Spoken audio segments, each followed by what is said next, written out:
Assalamualaikum warahmatullahi wabarakatuh. Sahabat sekalian, hari ini saya akan periksa pada tema daily activity dan sedikit terkait dengan pengalaman, yaitu periksa MRI. Apa itu MRI?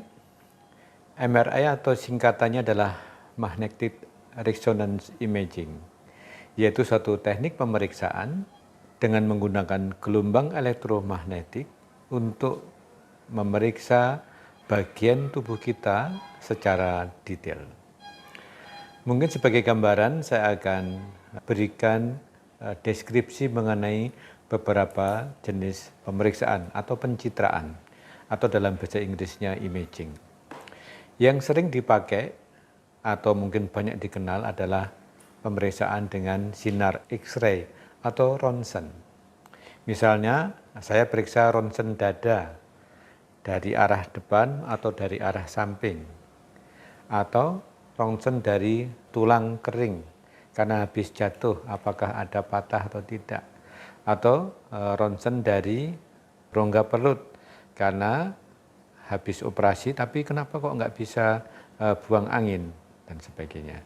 Contoh yang sering misalnya periksa ronsen dada untuk mengetahui apakah ada flek-flek, apakah ada penyakit paru-paru.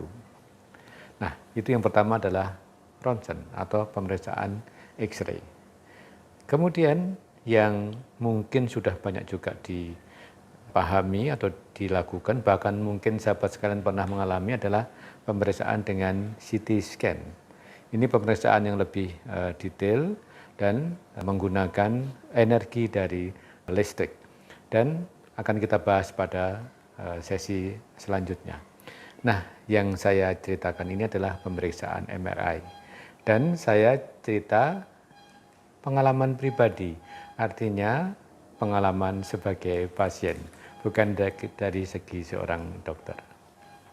Sahabat sekalian, saat itu bahu kiri saya sakit.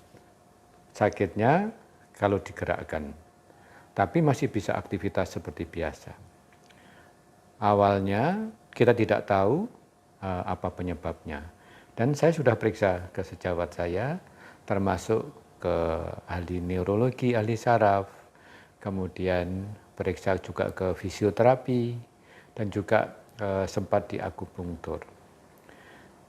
Kemudian dari beberapa pemeriksaan itu, arahnya adalah kemungkinan adalah karena penyakit degeneratif, penyakit karena usia dan juga karena penggunaan, yaitu osteoartritis atau OA.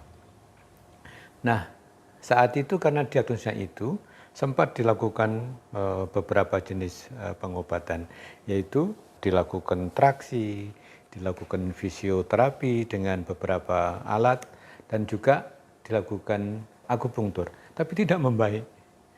Dan karena tidak membaik, akhirnya saya diskusi dengan sejawat saya dan disarankan pemeriksaan MRI. Dan ternyata hasilnya apa? Hasilnya adalah ada defek, ada tears, ada robekan di tendon otot di bahu saya. Sehingga kalau digerakkan sakit. Ternyata saya itu jatuh dengan tumpuan lengan saya, tapi saya lupa kalau pernah jatuh 1 bulan yang lalu. Sehingga tambah lama tambah sakit, ternyata memang harus dilakukan operasi dengan endoskopi dan sekarang kembali pulih. Nah, yang saya ceritakan sekali lagi adalah bagaimana menjalani pemeriksaan MRI. Pemeriksaan MRI adalah pemeriksaan yang buat saya pribadi, pemeriksaan yang khusus. Karena pertama harus ada persiapan. Persiapannya misalnya kita harus periksa laboratorium, karena kalau nanti pemeriksaan MRI-nya dengan menggunakan kontras, disuntikkan zat kontras sehingga hasilnya lebih jelas atau lebih bisa mengetahui hal khusus dalam hasil pemeriksaan MRI, maka kita harus periksa fungsi ginjal dulu.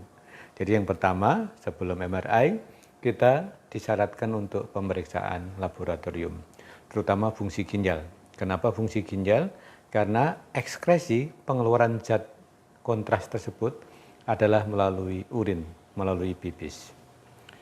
Yang kedua adalah kita ketika datang ke ruang pemeriksaan itu kita tetap boleh memakai baju biasa atau diganti dengan baju periksa, tapi memang tidak ada boleh logam yang menempel di tubuh kita.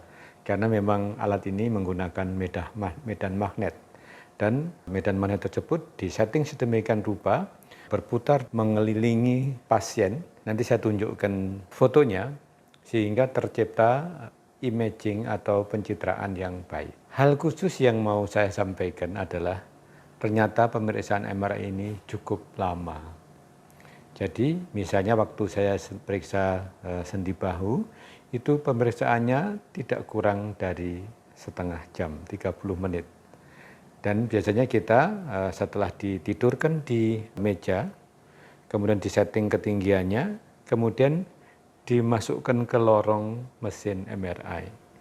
Dan lorong itu cukup sempit, jadi kalau saya tidur begini, kiri kanan itu hampir menyentuh mesinnya, dan atasnya itu cuma mungkin 1 jengkal dari muka. Dan ternyata saya dipasangi earphone. Earphone itu bisa untuk menutup kebisingan, tapi juga disetelkan lagu, karena memang pemeriksaannya lama. Kemudian setelah dilakukan penataan posisi, semua petugas di unit radiologi tersebut keluar. Sehingga kita sendirian di sana. Kita sendirian di dalam mesin itu, kemudian dimulai pemeriksaan dengan aba-aba dari luar. Nah, satu hal khusus lagi adalah ternyata suara mesin MRI itu bising sekali. Dan bisingnya itu suaranya macam-macam. Ada yang wing, wing, wing, wing, ada yang klodak, klodak, klodak, ada yang cir, cir, dan sebagainya. Jadi kalau untuk orang yang mungkin tenang mungkin tidak apa-apa, tapi kalau tidak dijelaskan sebelumnya oleh radiografernya atau orangnya gampang gelisah, mungkin agak menakutkan. Karena lama di ruang yang sempit, kemudian terpaksa mungkin kita harus tutup mata, dan menunggu sampai setengah jam. Belum lagi kalau pemeriksaan misalnya kepala bisa ada 1 jam. Kalau seluruh tubuh mungkin bisa lebih aja 1,5 jam, jadi agak lama. Nah, yang terakhir khusus lagi adalah kita tidak boleh bergerak. Sebab kalau misalnya bergerak, pencitraannya atau hasil gambarnya jadi kabur. Namun demikian, hasil pemeriksaan MRI ini memang penting dan terutama untuk menilai jaringan lunak. Jadi misalnya otot, usus, jantung, otak, dan sebagainya. Tapi kalau untuk jaringan tubuh yang keras, tulang, itu lebih baik menggunakan CT scan. Jadi demikian sahabat, hanya pengalaman yang saya share hari ini. Jadi kalau sahabat sekalian disarankan pemeriksaan MRI, bisa membayangkan bagaimana proses itu dijalankan. Dan kalau memang indikasinya tepat, pemeriksaan ini memang sangat berguna untuk menentukan diagnosa, bahkan juga misalnya untuk memantau hasil pengobatan dan sebagainya. Jadi terima kasih, semoga share ini memberikan manfaat. Take care, stay healthy, see you tomorrow. Mari dukung channel ini dengan memberikan like, share, comment, and subscribe.